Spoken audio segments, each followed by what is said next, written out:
Bienvenidos a Semillero Agro Podcast, el podcast de la revista Comentarios. Yo soy Marco Díaz y estamos en el episodio número 19, o como le gusta a mi carnal Irán mencionar, el cuarto episodio de la segunda temporada.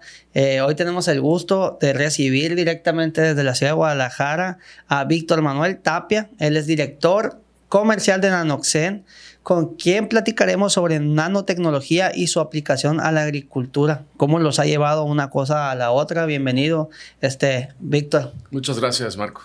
Quiero decirles que me siento muy contento porque estamos, como quienes nos están viendo en YouTube, estrenando aquí unos cambios en el estudio que me parecieron pertinentes. Estoy en el estudio anterior. En el fondo anterior decía 50 años y ya eran 51, entonces ya nos actualizamos y ahora sí aquí dice, como podrán ver, Semillero Agro Podcast.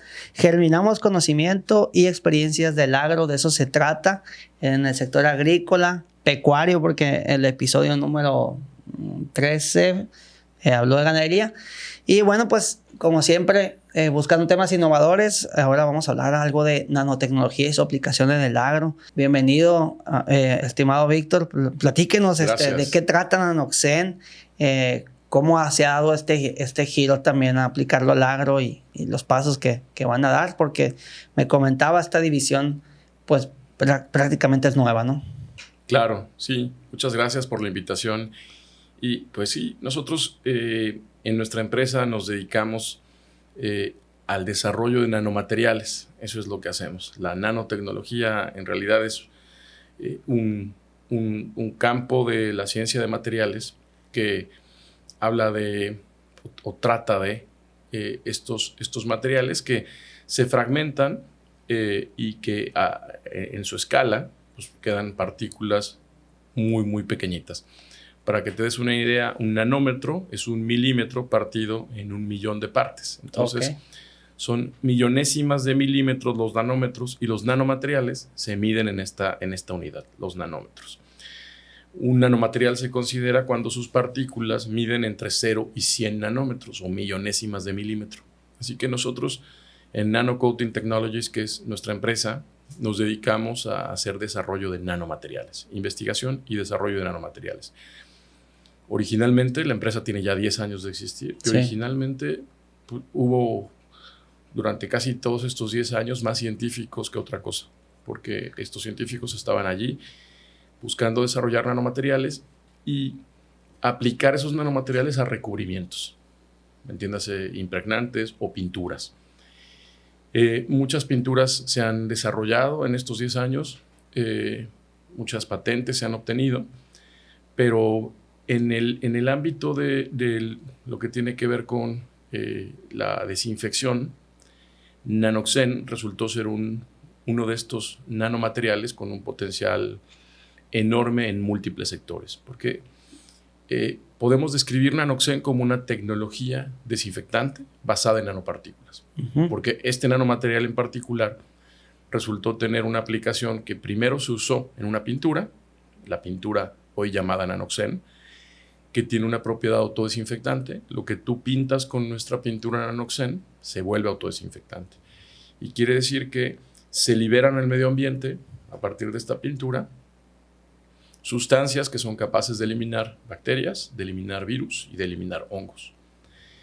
Pero llegó un punto antes de la pandemia, en 2019, donde hubo la necesidad de darle un uso a esta tecnología para aplicarlo en un uso de desinfectante, es decir, aislar la sustancia activa de la pintura y estabilizarla en una solución desinfectante. Y es este líquido, que hoy es Nanoxen, y que tiene las mismas nanopartículas que originalmente estaban en la pintura, por favor. Sí, gracias. Y esas mismas nanopartículas que originalmente estaban en la pintura, hoy se estabilizaron en dispersión homogénea en este líquido. Es básicamente agua tridestilada que tiene en dispersión homogénea nuestras nanopartículas, que son minerales sólidos inertes. ¿Lo producen en Guadalajara? En Querétaro. Querétaro. La base de la empresa está en Querétaro. Y esta empresa, como comentaban, tiene varias divisiones. Es correcto. Sí, la primera división de Nanoxen que entró al mercado fue la de salud humana y desinfección de superficies inertes, como un desinfectante y también como un desinfectante en gel para manos. Uh-huh. En plena pandemia comercializamos el gel desinfectante para manos como una mejor alternativa al gel base alcohol, porque tiene una residualidad que el gel base alcohol no tiene. Es capaz nuestra tecnología de mantener desinfectadas las manos durante mucho tiempo. Pero esta propiedad nos dio pie para probar en el sector agro, como bien dices. Así que es la división de Nanoxen Agro, esta que permite explotar muchas de las cualidades de nuestra tecnología en beneficio del sector. Antes de pasar al tema agro, que es básicamente lo que abordamos aquí en Semillero Agropodcast. Salud, carnal. Castornudo, Irán. Antes de pasar a ese tema, me gustaría platicar. Veía por ahí en LinkedIn, tiene una carrera muy larga. Se ha enfocado a energías renovables, también a temas como de, no sé si sea el término, ¿no? Como de inocuidad hospitalaria o algo por el estilo. Platíqueme un poquito de esa parte, de su carrera, y tanto académica como profesional, ¿no? Claro, muchas gracias, Marco. Sí, tuve la oportunidad de cursar, además de la licenciatura en diseño industrial, después cursar una maestría en eficiencia energética. Okay. Y es por eso que me vinculé con cambio climático y energías renovables. He dado clases de ambas cosas, de cambio climático, descarbonización y temas de energías renovables. Y es algo que me apasiona. Sí. Me he involucrado en el desarrollo de construcciones verdes con certificaciones internacionales como la certificación LEED. Y fue gracias a este pues, ámbito de especialización que también me involucré en desarrollar como asesor de instituciones como el Banco Interamericano de Desarrollo, proyectos de inversión, infraestructura social, sobre todo hospitales. Y entonces en la fase de preinversión, en la fase de prefactibilidad, es donde yo hacía todos los análisis para ver qué presupuesto es necesario para construir una infraestructura en particular, de estas muy grandes. Y en este tema, veía también por ahí que ha tocado mucho el tema de la huella de carbono, que para mí se me hace muy interesante, porque estoy enfocado al tema agrícola, ganadero del país, el impacto tan fuerte que tiene y cuál es su visión de este tema en la producción de alimentos.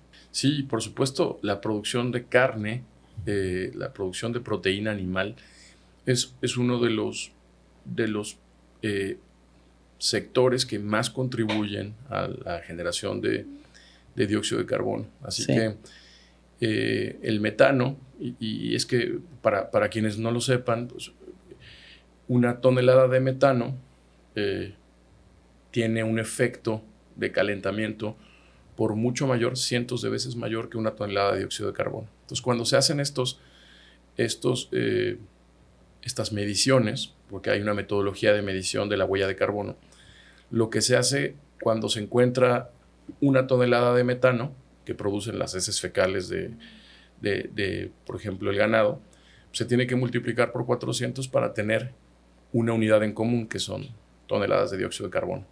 Entonces, es muy importante la contribución a la huella de carbono de la producción de proteína animal justo por esto, porque el metano es en equivalencia cientos de veces más,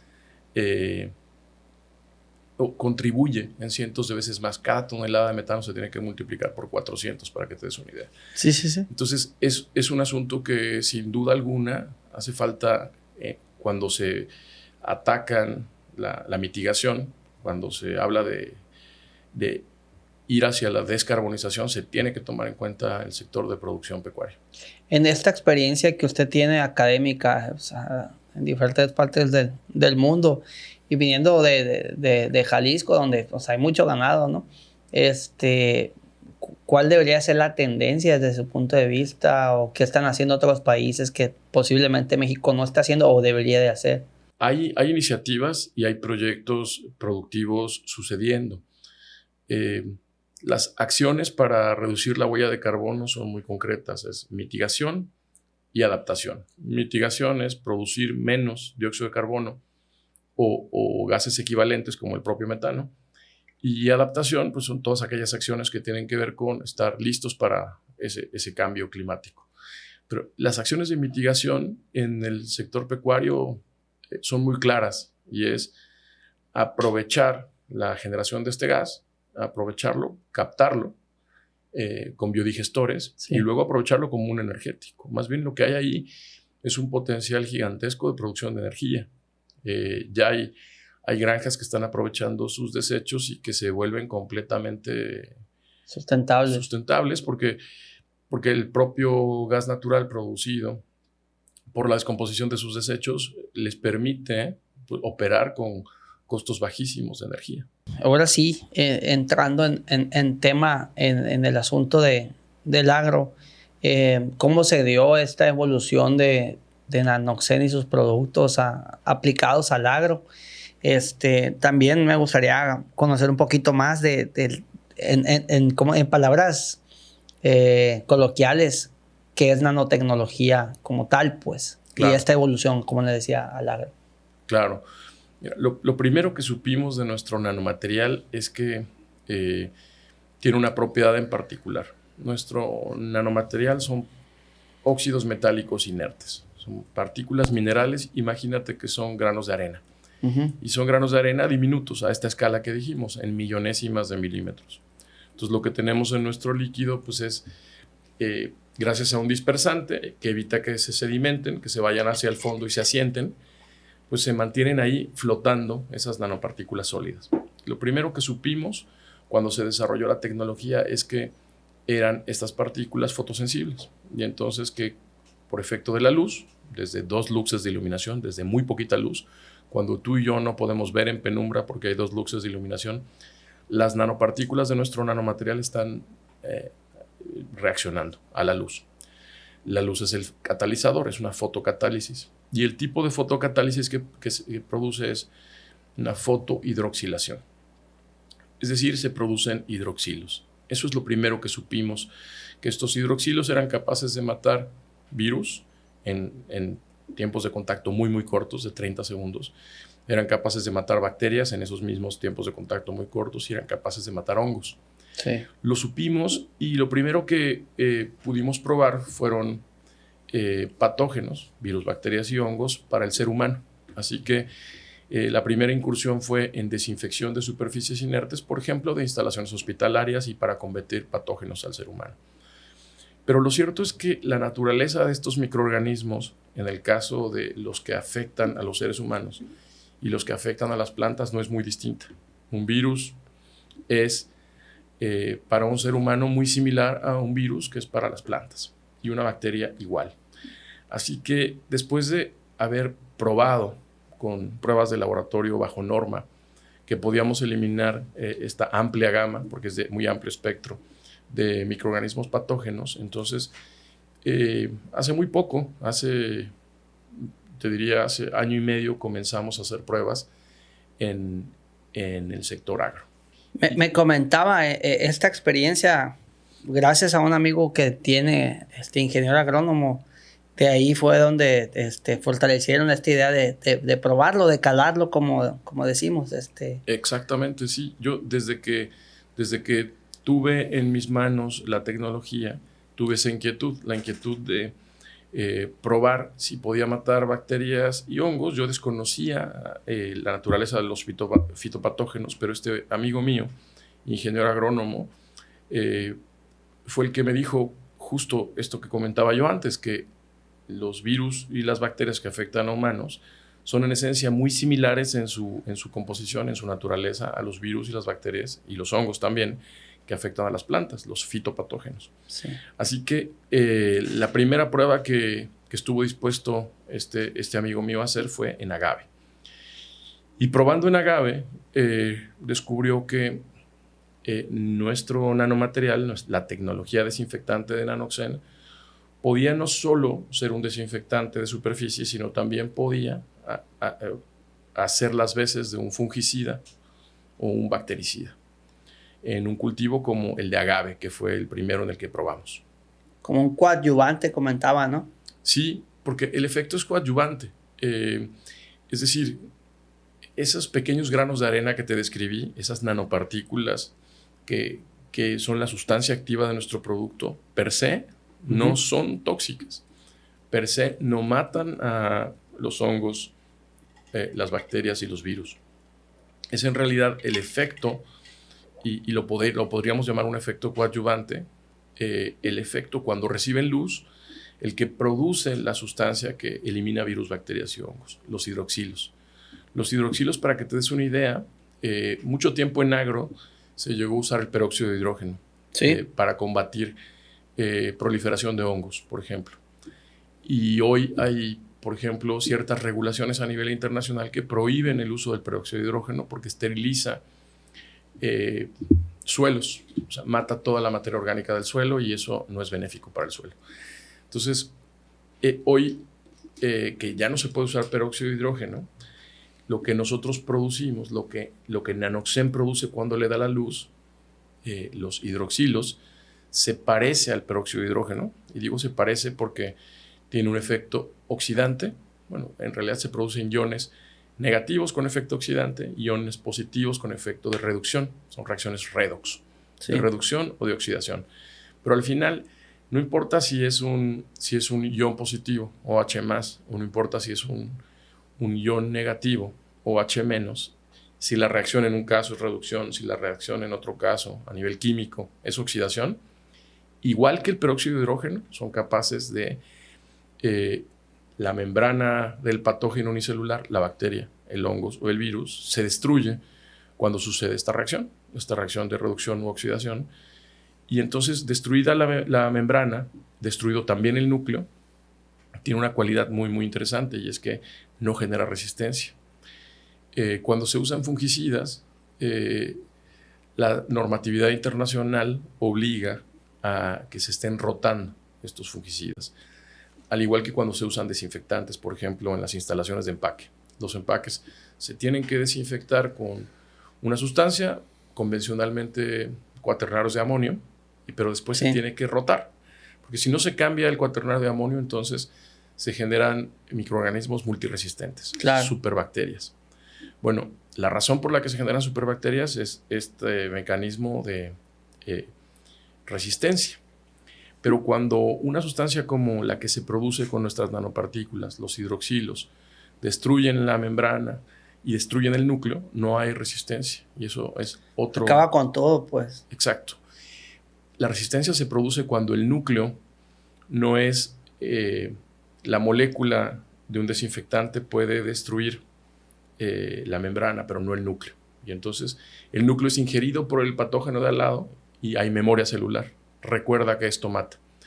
Entonces, lo que hace la siguiente generación o muchas generaciones posteriores de esa bacteria, por ejemplo, es reformular la capa de proteínas del exterior y entonces ya no ser susceptible de ser eliminada con la molécula del desinfectante. Ya reformulada la capa de proteínas, habría que reformular también la molécula para que pueda eliminarse. Pero como estos hidroxilos no funcionan así, de cualquier forma van a oxidar o reducir la membrana del núcleo y no va a haber forma de darse cuenta ni recordar que lo mató. No hay resistencia. De ahí me nace una buena pregunta. ¿Dónde han hecho pruebas? ¿En qué partes del país? Y ahondemos un poquito más en el tema en el agave, que es un cultivo pues, de alta importancia económica en Jalisco, en Nayarit, en Guanajuato, Michoacán, creo que también. Estamos en comunicación con centros de investigación en todo el país. Particularmente comenzaremos a trabajar con el Centro Nacional de Recursos Genéticos en los Altos de Jalisco, que depende del INIFAP. Ya me tocó ir para allá. Está interesantísimo, el Arca de Noé, le dicen, sí. ¿no? Y es porque ahí tienen una capacidad de almacenamiento de microorganismos muy importante. O sea, no solo tienen ADN de plantas, no solo tienen ADN de animales, sino tienen un importante banco de microorganismos. Y eso hace que haya un potencial de experimentación de la mano de este centro de investigación de INIFAP. Así que estamos ya firmando los convenios para trabajar con ellos. Pero hemos trabajado con CIDAM en Morelia, tenemos ya conversaciones con la Universidad Chapingo para tener también pruebas de efectividad, desarrollar pruebas de efectividad con ellos. Pero la primera región en la que comenzamos a trabajar y el primer cultivo, como bien dices, es agave. Así que probamos en agave y nos dimos cuenta que era capaz de reducir la pudrición producto de una combinación de factores. ¿Qué es el principal problema fitosanitario que tiene el agave? No conozco mucho del cultivo, ¿no? Aclarando. Sí, no, correcto. Porque cuando hay humedad, proliferan bacterias y proliferan hongos. Y después muchos de los productos que convencionalmente se usan como fungicidas y como bactericidas, lo que ocasionan como un efecto secundario es la proliferación también de plagas. Y entonces hay insectos que afectan al cultivo de agave. Sobre todo Tequilana Weber variedad azul, el que se utiliza para producir tequila, pero hay otras variedades de agave que también sufren de los mismos problemas.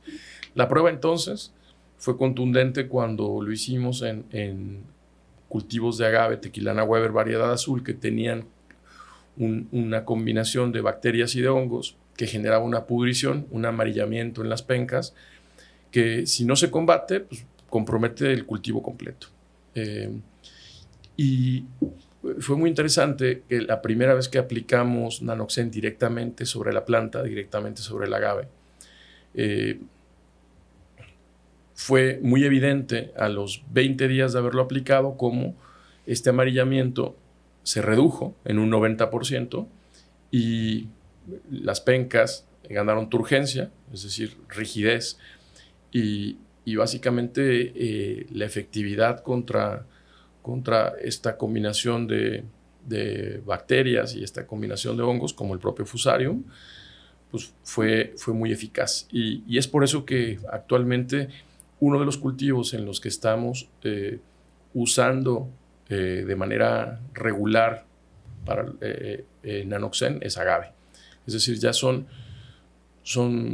te diría yo, cientos de hectáreas de agave que están siendo tratadas con nuestra tecnología, en combinación con paquetes tecnológicos que incluyen nutrición, paquetes tecnológicos. Cuando ves problemas de un cultivo, no los puedes ver como un caso aislado. O sea, si no tomas en cuenta la fertilidad del suelo, si no tomas en cuenta los factores de nutrición, claro, los factores de, climáticos y demás, pues, es como cuando uno se enferma, ¿no? Un medicamento puede no hacer su efecto si es que una persona está malnutrida, si es que una persona tiene anemia y demás. Así que así tiene que ser visto un cultivo como un todo. O sea, es un ser vivo al final de cuentas, pues. Por supuesto. Comentábamos, Víctor, pues en el tema de agave la cosa pinta bien, el comportamiento de este coadyuvante, como le llamamos. Pero ¿en qué otros cultivos se han hecho pruebas? Y en este sentido, en esta pregunta también, ¿cómo va el tema de los registros, no? Porque ahorita estamos hablando de pruebas por términos comerciales, pues todavía no pasan a ese punto, ¿va? Claro, sí, qué bueno que lo mencionas, porque estamos conscientes, al haber entrado hace año y medio al sector agro, que lo primero que tenemos que hacer es generar la evidencia suficiente de efectividad. Y estamos allí, estamos haciendo pruebas, estamos buscando toda clase de productores que estén dispuestos a ser cooperantes y a probar en campos experimentales. O sea, si podemos entonces entrar a un ciclo en un campo experimental de un cierto cultivo, lo que queremos es saber si para ese cultivo puede sumar para combatir enfermedades de ese cultivo. Y sabemos también que esto pues, no es una panacea, no es que vaya a resolver todos los problemas de fitopatógenos de todos los cultivos, por supuesto que no. Pero queremos en esta etapa, que es una tecnología patentada tan nueva, tan innovadora, tan disruptiva, porque la naturaleza del mecanismo de acción es completamente distinto a todo lo que se haya usado como fungicida, como bactericida o como viricida en el mercado. Entonces queremos hacer esas pruebas y una vez que tengamos evidencia suficiente de efectividad sobre una enfermedad de un cultivo, entonces con esa evidencia de efectividad comenzaremos a trabajar en los registros. Así que pues es una carrera de resistencia, te diría yo. Sabemos que la resistencia al cambio existe, sabemos que es difícil entrar con una nueva tecnología, estamos perfectamente conscientes, pero también sabemos que tenemos una tecnología muy, muy eficaz. Así que te podría decir que el cultivo que definitivamente tenemos probado es agave. Claro. Pero fuera de agave, por ejemplo, tenemos pruebas de laboratorio en las que ya sabemos que eliminamos el virus rugoso del tomate. Sí. Y bueno, esto pues, podría ser para la producción de jitomate en el mundo sumamente revolucionario, porque es el virus rugoso del tomate el que más afecta a este cultivo. Y pues las pérdidas terminan siendo multimillonarias. Ahora, allí necesitamos trabajar mucho más, porque si bien tenemos la prueba PCR, que pues, es la evidencia de que Nanoxen elimina el virus rugoso del tomate, no estamos seguros que esto sea suficiente como para tratar el cultivo rociando directamente la planta. Ajá. Con esto quiero decirte que sabemos que puede ser un buen desinfectante, por ejemplo, de superficies, de estructuras, de invernaderos, de herramienta, de calzado en una charca, en una esclusa. Y entonces estos usos de nuestra tecnología como desinfectante para combatir la proliferación, que al final es un contagio mecánico, ¿no? Son preventivos. Pues. Exacto. Entonces, ya se está usando para desinfectar empaques. Las instalaciones de empaque deben ser desinfectadas por proceso, ¿no? Por norma. Y instalaciones de empaque de aguacate están siendo desinfectadas con nuestra tecnología. Instalaciones de empaque de jitomate están siendo desinfectadas con nuestra tecnología. Son mercados grandísimos. Claro. Y ahí estamos acortando los tiempos de la desinfección del empaque y estamos haciéndolo de mejor forma contra otras alternativas, otras tecnologías de desinfección. Somos más rápidos y además afectamos menos al personal. Podría incluso desinfectarse en presencia del personal. No tendría que retirarse el personal porque nuestra tecnología es completamente biocompatible y no tóxica para el ser humano. Pues de hecho, ahorita que hace ese comentario, pues hasta antes de iniciar el podcast, ¿no? Pues se lo echó a la boca y todo, o sea, exacto, no pasa nada. Pues. Sería impensable que un desinfectante o un fungicida tuviera esas características, ¿no? O sea, impensable que ningún producto que se usa como fungicida en el sector agro pudiera rociártelo en la boca como lo acabo de hacer con nuestra tecnología. Y es que también tenemos esa evidencia de que es completamente biocompatible, no tóxico. Y así como me viste echármelo en la boca, pues entonces quiere decir que para una planta no va a generar el estrés que sí genera la aplicación de un fungicida, cualquier pesticida. El estrés, el impacto. Entonces, en temas de virus rugoso del tomate, es una opción, es una alternativa, pero siguen en temas de pruebas, ¿no? Para ver, yo pienso, ¿no? ¿Cuál sería la mejor aplicación, va? Exactamente. Para mejorar su efectividad. Exactamente. Y es en esta etapa en la que es fundamental poder contar con la colaboración de productores, como dije antes, productores cooperantes que nos permitan desarrollar protocolos de aplicación para saber cómo aplicarlo. Y sin estos protocolos no podríamos saber si va realmente a contribuir a curar un cultivo, contribuir a prevenir que se contagie un cultivo, porque hoy no lo sabemos. Tener un resultado positivo de que elimina sobre una superficie inerte con una prueba PCR virus rugoso del tomate es un gran avance. Pero es solo el principio de determinar cómo puede llegar a usarse esta tecnología. Antes te conté de la pintura. Lo que tenemos claro, por ejemplo, es que haría sentido pintar con pintura Nanoxen todas las estructuras metálicas de un invernadero de jitomate. Porque entonces tendrías ahí un elemento, la pintura de la estructura del invernadero, que está constantemente combatiendo, ¿no?, la proliferación de este virus. Ese tema de la pintura es otro asunto dentro de lo que aquí tengo pensado preguntarle, ¿no? Pero antes de entrar a ese asunto, me gustaría conocer de dónde viene esta tecnología de la nanotecnología. Con esta pregunta me refiero a los investigadores que trabajan para Nanoxen. Sí, claro. Son, desde que nace la empresa, son más científicos, te comentaba, que otra cosa los que trabajan allá. Nuestro científico investigador en jefe es el doctor Víctor Manuel Castaño. Es un investigador de tiempo completo por la UNAM, del Sistema Nacional de Investigadores, y son los desarrollos científicos del doctor Castaño, junto con nuestra directora de tecnología, la doctora Ariadna Ríos. Son ellos los que encabezan el desarrollo tecnológico y la investigación en torno a la efectividad de Nanoxen. Son ellos los que gradualmente vienen del campo de la ciencia de materiales a sectores como el de salud humana, salud animal y ahora el sector agro. Así que pues tenemos un tremendo respaldo ahí de investigadores. ¿Cómo ha sido para usted la transición en este campo del agro, ¿no? Porque pues estaban en un ámbito diferente, ¿no? Pues aplicación hospitalaria, y ahora pues le toca ponerse de repente, yo creo, unas botas y echar la vuelta a los agaves y todo esto. Claro, por supuesto. Pues sí, radicalmente distintos. Son sectores completamente distintos, son economías distintas. Son personas distintas, por totalmente. Supuesto, son esquemas de comercialización diferentes, hay una estacionalidad propia de cada cultivo y sus ciclos. Entonces, pues es un mundo por descubrir. A mí, que soy alguien curioso por naturaleza, me llama muchísimo la atención del sector. A mí me apasiona ir aprendiendo cómo podríamos llegar a impactar en distintos cultivos, en huertas, por ejemplo. Sí.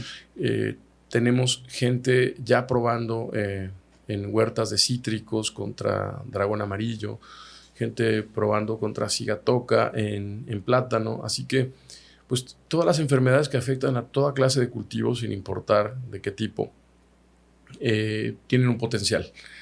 Nuestra tecnología entonces puede ser una transversal muy, muy interesante. Y estábamos hablando de los empaques, y a mí me parece que comenzar a explotar la propiedad desinfectante de nuestra tecnología es un muy buen principio. Sí. Porque desinfectar los empaques pues ya suma muchísimo para el sector, ya aporta muchísimo al sector en los empaques.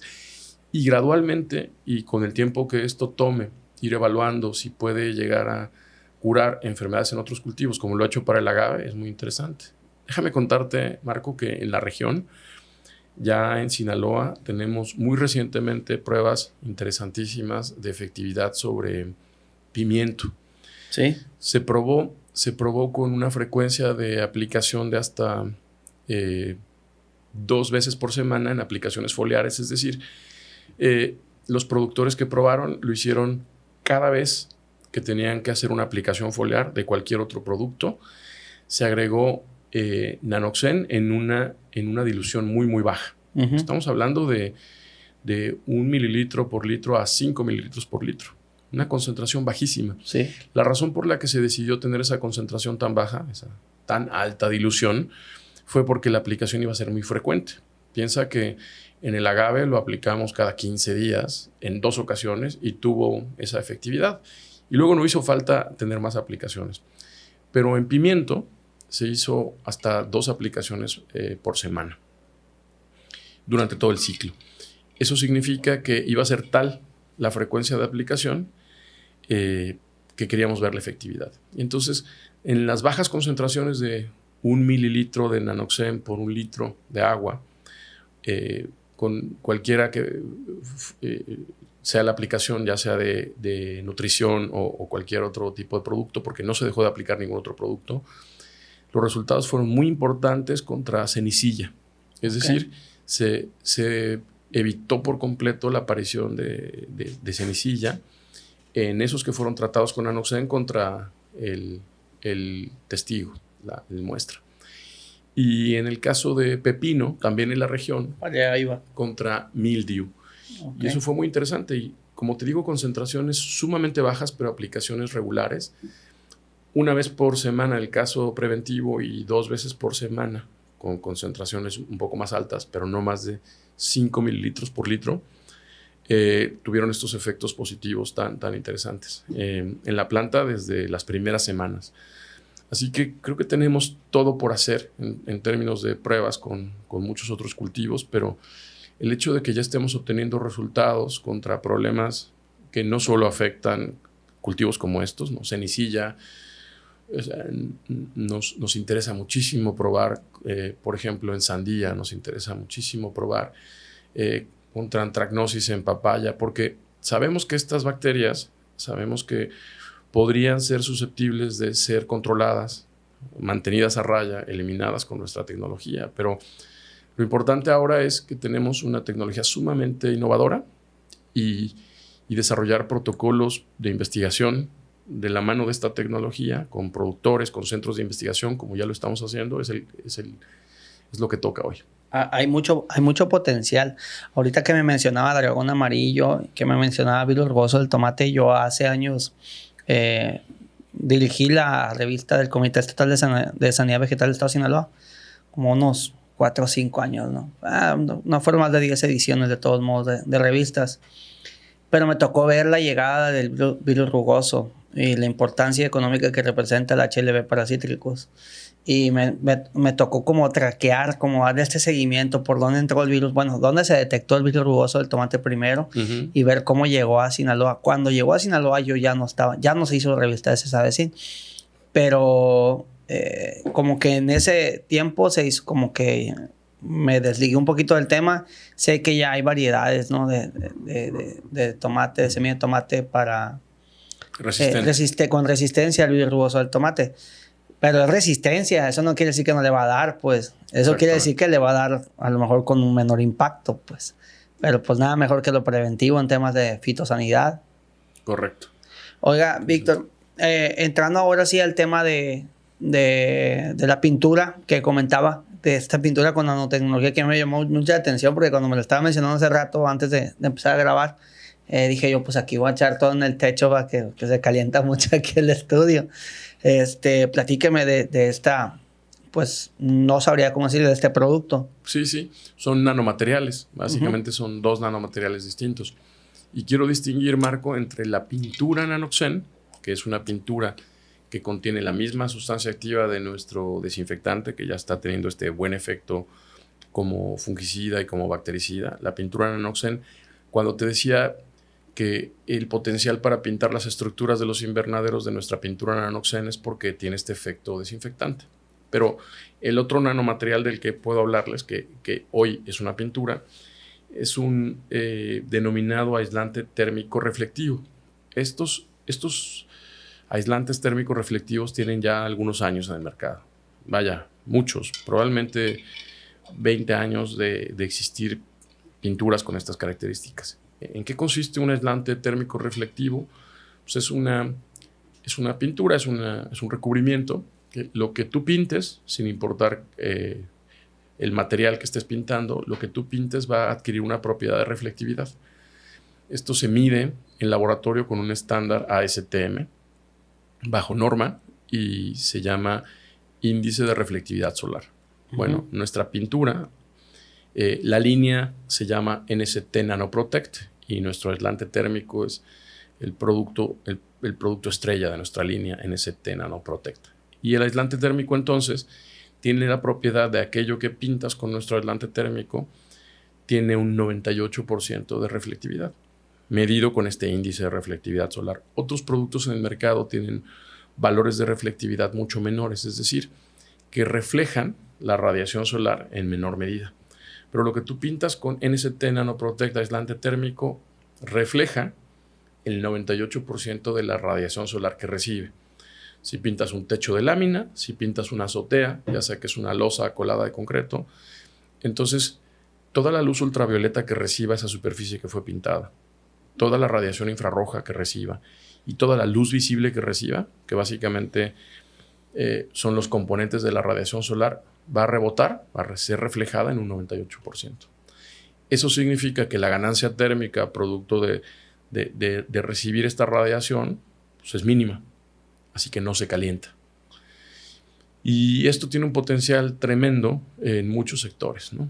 En arquitectura, en industria, para naves industriales, en el sector agro. Vaya, hay regiones del país donde tienen que pintarse las cubiertas de los macrotúneles y de los invernaderos para reducir durante unos meses la temperatura del cultivo, porque si no, la deshidratación y la radiación solar es tan importante que afecta el propio cultivo. Así que en esas condiciones también podría llegar a usarse en agro, pero donde particularmente está teniendo un impacto positivo es en el sector pecuario, porque se están pintando casetas de cerdos y casetas de aves, reduciendo la incidencia de estrés calórico y aumentando la tasa de conversión en el caso de los cerdos, que cuando hay picos de temperatura, el aumento de temperatura afecta de muchas maneras a los cerdos y sobre todo dejan de comer y la tasa de conversión se reduce. Órale. Pero evitando esas altas temperaturas, pintando las cubiertas, que las viejas cubiertas son de asbesto y luego las hay de lámina de zinc galvanizada. Pintar esas cubiertas con nuestro aislante térmico tiene un efecto positivo en la reducción del estrés calórico de los cerdos y en la mortandad por aumento de temperatura en las aves. ¿Cómo es la aplicación de la pintura esta? Fíjate que es sumamente sencillo. Es una pintura a base de agua. Es una pintura estireno-acrílica. De hecho, la olí, todo no tiene un olor fuerte, no nada. Pareciera una pintura vinílica. Sí. Se parece mucho a una vinílica. Es el tipo de resina más amigable con el medio ambiente porque es base de agua y libre, sumamente baja en compuestos volátiles orgánicos. Quiere decir que es una pintura ecológica en ese sentido. Cuando se quiere construir un edificio verde y se quiere certificar, se deben usar pinturas bajas en compuestos volátiles orgánicos y esta es una de esas pinturas. Así que se pinta con brocha, con rodillo, con cepillo, con pistola y con estas máquinas nuevas que son sin aire, airless, es con la que se obtendría el máximo rendimiento. Está interesante. ¿Y ya lo están calando en granjas en donde? ¿En Jalisco? Exactamente, son granjas en Jalisco y muy recientemente granjas en el estado de Sonora, donde estamos pintando las casetas de los cerdos y teniendo una disminución de hasta 10 grados centígrados en la temperatura ambiente interior. Ojo que la disminución de la temperatura de la superficie que pintamos es tremenda, hasta 30 grados centígrados menos después de haber pintado a una mano la superficie. Órale. Eso es tremendo, es 30 grados centígrados menos en la superficie pintada. No hay producto en el mercado que pueda hacer eso. En su experiencia, ¿ya había visto nanotecnología aplicada en agricultura en otros países? Sí, por supuesto que hay investigación en nanotecnología. Hay centros de investigación en todo el mundo desarrollando, sobre todo, te diría, nanofertilizantes, nanotubos de carbono usados como fertilizantes. Sí hay mucha investigación en nanotecnología para el sector agro. Te diría, la que conozco ha sido más enfocada en nutrición, con productos nano. En nuestro caso, estos dos nanomateriales, el Nanoxen, pues tiene un enfoque un poco distinto de lo que conozco y es de el efecto fungicida, bactericida y viricida. Hay diferentes opiniones que yo he escuchado sobre el tema de los nanofertilizantes, ¿no? Correcto. Tengo amigos, ingenieros agrónomos que reconozco y que admiro, que están en contra o que no creen, por ejemplo, en la nanourea. De hecho, por eso agarré el teléfono para estar seguro de lo que estoy comentando. Pero también leí en un grupo de unos amigos de allá de Bajío, saludos, que dice uno de ellos, pues yo lo he utilizado y a mí sí me funciona. Pero tengo otro amigo por acá que está, pues que no cree en el tema de la nanourea. ¿Usted qué opina de este producto? Mira, te tengo que responder desde la ignorancia, porque a pesar de que he visto publicidad de la nanourea, los dos productos que vi anunciados de nanourea me remití a la especificación y al contenido. Sí. Y lo que pude ver... A lo científico, pues. Sí, lo que pude ver desde el desconocimiento, porque yo no soy el especialista. En nuestra empresa hay un grupo de científicos que son los que ven esto. Yo creo que nanourea está siendo un término comercial, porque difícilmente son nanopartículas. ¿Te acuerdas lo que hablábamos de millonésimas de milímetro? Sí. pues un nanomaterial solo es un nanomaterial aquí y en China cuando las partículas que lo forman miden entre 0 y 100 nanómetros. Y yo lo que pude ver, revisando la literatura Sí lo revisó entonces, sí le llamó la atención. Sí, por supuesto. Es que no se trata de nanopartículas. O sea, se trata probablemente de urea que han pulverizado de cierta forma, pero no a escala nano. Y que la comercializan como nanourea, como un asunto meramente mercadológico. Sí, porque decir nano es hablar de tecnología y es como de lo más top, pues. Pues sí, decir nano es tener la certeza de que estás produciendo un nanomaterial y que has medido la escala de las nanopartículas que estás produciendo. Yo creo que lo que pude ver, y te hablo, como te digo, desde la total ignorancia. Y sin polemizar, no se preocupe. Sí, no, es un asunto meramente mercadológico, donde estaban hablando de una urea que presumen como más bioaccesible por parte de la planta, por estar más pulverizada. Pero yo cuestionaría si realmente se trata de un nanomaterial. Bueno, otra pregunta, ya cambiando el tema de nanourea hasta aquí. Pero era una buena pregunta, yo creo. Víctor, en este tema de la nanotecnología, ¿es cara la investigación? ¿Conlleva recursos, pues? Sí, por supuesto. Los costos de desarrollar un nuevo nanomaterial son muy importantes por muchas razones, ¿no? Luego, básicamente son desarrollos tecnológicos que comienzan generando pérdidas en los primeros años. Es un pozo sin fondo, te diría yo. Mira, igual que el podcast, Irán. Pues mira, tienen algo en común entonces. Porque lo primero que tienes que hacer es encontrar qué combinación. Al final es como los viejos alquimistas. Encuentras la fórmula que tiene esas propiedades, encuentras que esas propiedades resuelven un problema y luego, a pesar de que ya tienes claro, como nosotros lo tenemos con estos nanomateriales que resuelven un problema, luego lo que tienes que hacer es desarrollar la evidencia suficiente de la seguridad de la tecnología, ¿no? Luego, primero... Y más por las aplicaciones, ¿no? O sea, conlleva un trabajo interminable de investigación. Por supuesto, sí. Puedes ir tan lejos como tú quieras. Es decir, podrías, por ejemplo, generar estudios de análisis de ciclo de vida a lo largo de toda la cadena de valor de un producto en particular.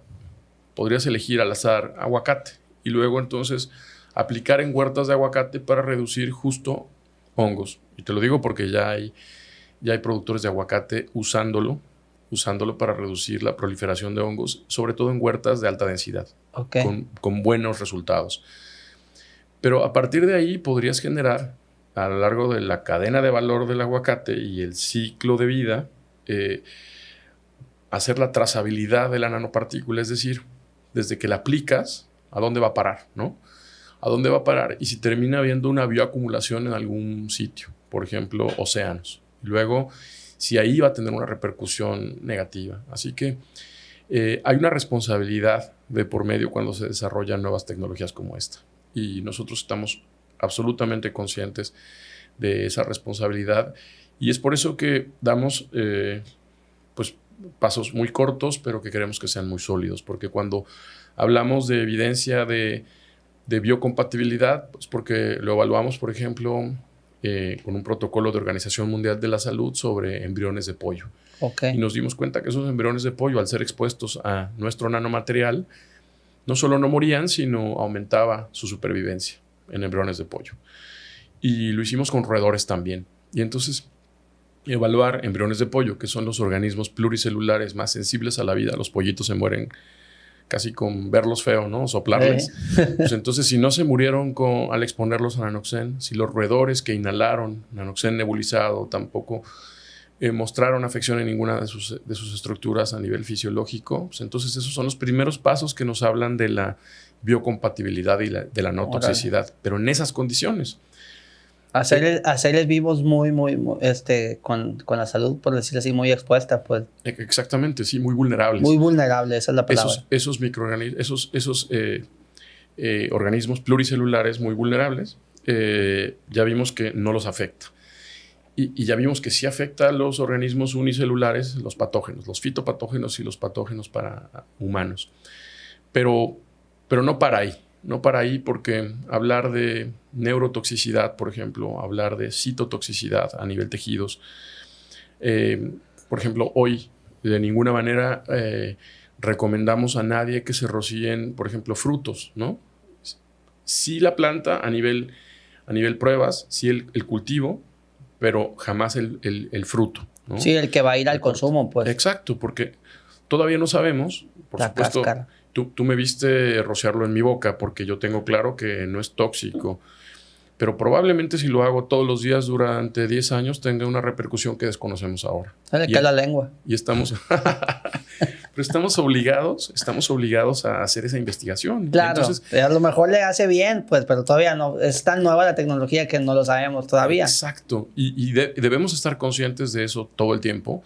Debemos estar conscientes que la investigación no para en un desarrollo tecnológico nuevo. Y tú preguntaste los costos. Bueno, estas investigaciones pueden ir en muchas direcciones y los protocolos de investigación, en el caso de salud humana, las pruebas clínicas, pues terminan siendo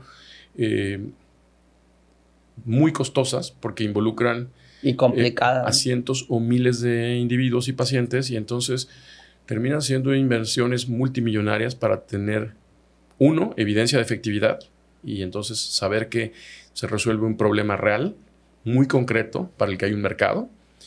Pero después de tener evidencia de efectividad vienen las pruebas de seguridad, ¿no? Y hoy tenemos suficientes pruebas de seguridad para los usos que le estamos dando. Pero hay mucha literatura que habla de nuestros componentes y habla de cuáles son las dosis letales, y estamos cientos de miles de veces debajo en la concentración de las dosis letales de nuestras sustancias activas. Pero eso no significa que no tengamos que tener cuidado todo el tiempo y que no podemos ser irresponsables en el uso de una tecnología como esta, y no lo estamos siendo. Y eso implica hacer inversiones muy, muy importantes que la empresa ha hecho ya durante estos 10 años de existir y que seguirá haciendo de la mano de centros de investigación, instituciones académicas, y lo más importante es acá tener el apoyo de productores que estén dispuestos a innovar, que estén dispuestos a evaluar desarrollos tecnológicos como el nuestro, que tiene un potencial de mejorar las condiciones de los cultivos de manera muy importante. ¿Dónde pudieran acercarse a Nanoxen para conocer de la nanotecnología? Sí, por supuesto, en nuestra página web. Nuestra página web es www.nanoxen.mx, y en nuestras redes sociales tenemos un Facebook, tenemos un LinkedIn donde nos se pueden encontrar también como Nanoxen, y pues encantados de poder mantenernos en comunicación con todo aquel que tenga interés en poner a prueba nuestra tecnología, usar nuestra tecnología en cualquier clase de cultivo, y aquellos para los que ya estamos teniendo la efectividad, ya estamos probando que genera valor, que produce muy buenos resultados, pues son los que principalmente estamos promoviendo, ¿no? Que ya comentamos. Pues atentos entonces, a quien esté interesado, acá mi carnal Iram le va a poner los datos de contacto. Víctor Manuel Tapia, muchas gracias por venir desde Guadalajara aquí a Semillero Agro Podcast. Como les dije yo, para mí es el 19 episodio, para Iram es el 4 de la segunda temporada. Muy contento porque haya venido, muy contento porque me siento muy cómodo con el nuevo acomodo de este podcast. Nos quedó muy bien, la verdad. Entonces, síganos, denos like, compartan, comenten si tienen alguna duda. Creo que fue un muy buen episodio, muy interesante, porque son tecnologías que yo no tenía conocimiento. Entonces, aquí vamos a andar. Marco Díaz, Víctor Manuel Tapia de Nanoxen. Nos vemos en el episodio número 20. Ahí le llevamos con Semillero Agro Podcast. Muchas gracias a mi canal Iram, que está en los controles. Y ahí estamos. Saludos. Muchas gracias.